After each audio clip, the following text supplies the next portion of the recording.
Hola, el diario que elegí para hacer la exposición es una versión traducida del diario de Ana Frank. Ana nos cuenta su historia, que como una adolescente judía tuvo que vivir junto con su familia en la clandestinidad entre 1942 y 1944 en el anexo de un edificio en Holanda, hasta que en 1944 la Gestapo los descubrió y los llevaron a distintos campos de concentración en donde todos murieron menos el papá de Ana, que decidió publicar su libro en 1947. Ahora me voy a dedicar al análisis.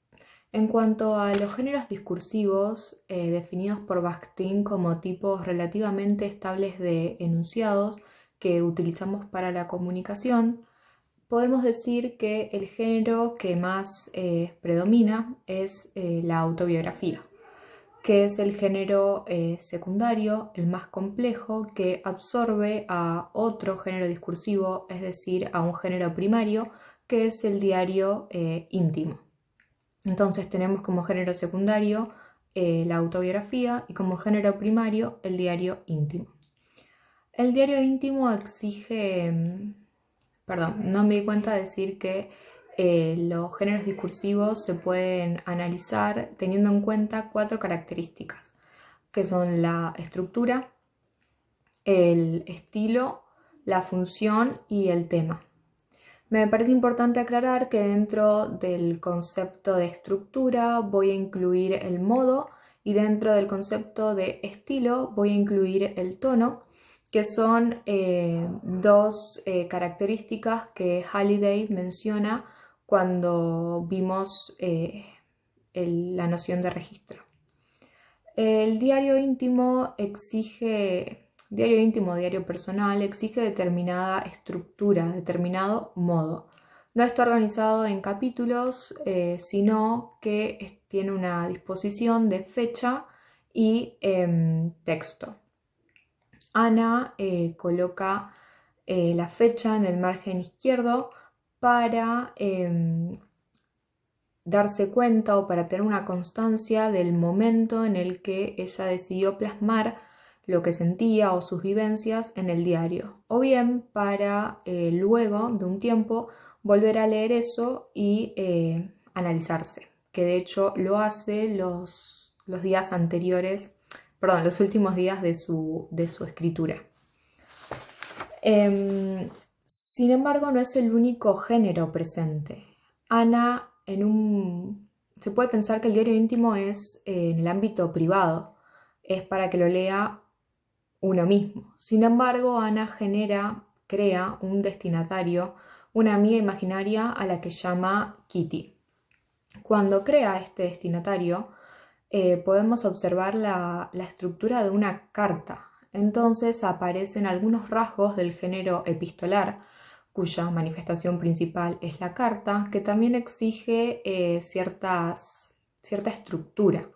Un destinatario, un emisor, la fecha, un cuerpo, un saludo o despedida, tal vez una postdata y una firma. Lo que noté que se repite como patrón en todas las cartas o en todas las fechas que ella escribe es, la fecha dispuesta del margen izquierdo, el día, el mes y el año, luego querida Kitty y al final de cada carta firma tú Ana Frank. En cuanto a la periodicidad no respeta un patrón y en cuanto a la extensión del cuerpo tampoco lo hace, depende de lo que ella quiera escribir. Teniendo en cuenta esta noción de estos rasgos del género epistolar, yo dije que en un principio escribe, o se puede pensar que escribe en el ámbito privado, porque Ana manifiesta que no quiere que otra persona lea su diario. Pero luego sucede algo que cambia esta opinión que tiene, que lo voy a abordar más tarde. Ana se crea a sí misma, digamos, de dos maneras, se presenta a sí misma de dos maneras, como una Ana niña y una Ana adulta. No es que se crea, sino que es realmente lo que le está pasando. Es una niña que tuvo que crecer de golpe por el contexto en el que estaba viviendo.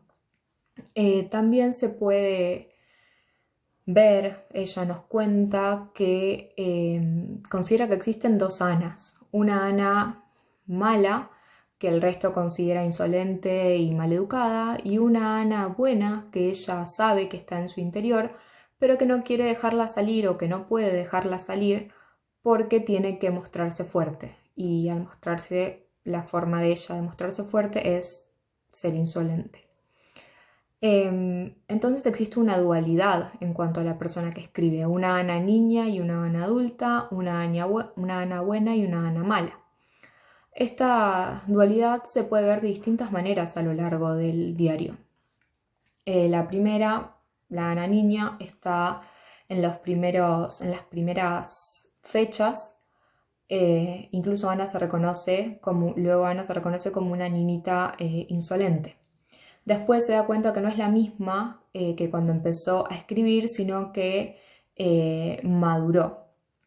E incluso ella dice, cuánto me gustaría poder seguir comportándome como una niña de mi edad. Esto significa que tuvo que crecer de golpe por el contexto, se vio obligada a crecer o por lo menos a intentar actuar como una persona adulta. Ana agrega otras voces narrativas, inserta diálogo de las otras personas que viven con ella y realiza citas directas de la radio Orange, de la BBC y de Churchill, al mismo tiempo que parafrasea lo que dicen los otros integrantes de esa casa en donde está ella. En cuanto a la función, es decir, para qué, el objetivo y para quién se escribe, como dije en un principio, ella escribe para ella misma en un primer momento, para expresar sus sentimientos, para desahogarse. En el diario encuentra una persona, un confidente, una amiga que tanto anhelaba tener, pero que no encontraba ni reconocía en nadie más. En el diario escribe cosas que ni siquiera habla con su propia familia. Pero al mismo tiempo crea un destinatario que es Kitty. Luego este destinatario Kitty se convierte en un destinatario colectivo a partir del momento que ella escucha en la radio que luego de la guerra se van a recolectar los diarios como testimonio, y en ese momento ella decide que va a escribir decide publicar su libro, o al menos dar a conocer su libro, que pase del ámbito privado al ámbito público cuando termine la guerra. En este momento ella empieza a dar más datos históricos que antes. Si bien en un principio los daba, primero contaba cosas sobre su familia, amigos, colegio, y luego empieza a contar más datos históricos, a describir aún más las terribles condiciones en las que estaban viviendo, la falta de alimento, entre otras cosas. El destinatario que Ana construye es, en un primer momento, y como único destinatario explícito, es Kitty. Es un destinatario que no se encuentra en los territorios tomados por los alemanes, que no tiene la mente tan afectada por el horror y que desconoce el holocausto, es decir, que es ajeno a todo lo que está pasando. Esto le da el lugar a Ana para contarle con lujo de detalle todo lo que estaba pasando, para explicarle la situación del contexto histórico. Al ser ajeno, no conocía lo que estaba sucediendo. Me parece importante señalar que Ana quería convertirse en escritora o periodista cuando sea grande. Esto me parece relevante porque si bien ella le escribe a un único destinatario explícito, el lector puede intuir o percibir que detrás de ese único destinatario, han escrito para dejar un testimonio, para dar a conocer las terribles condiciones, las condiciones inhumanas en las que en las que su familia se veía obligada a vivir. Voy a leer una cita que me parece que lo refleja. Como para las personas ajenas al asunto es algo difícil de entender, pasaré a dar una aclaración. Me parece importante que sepas dónde he venido a parar.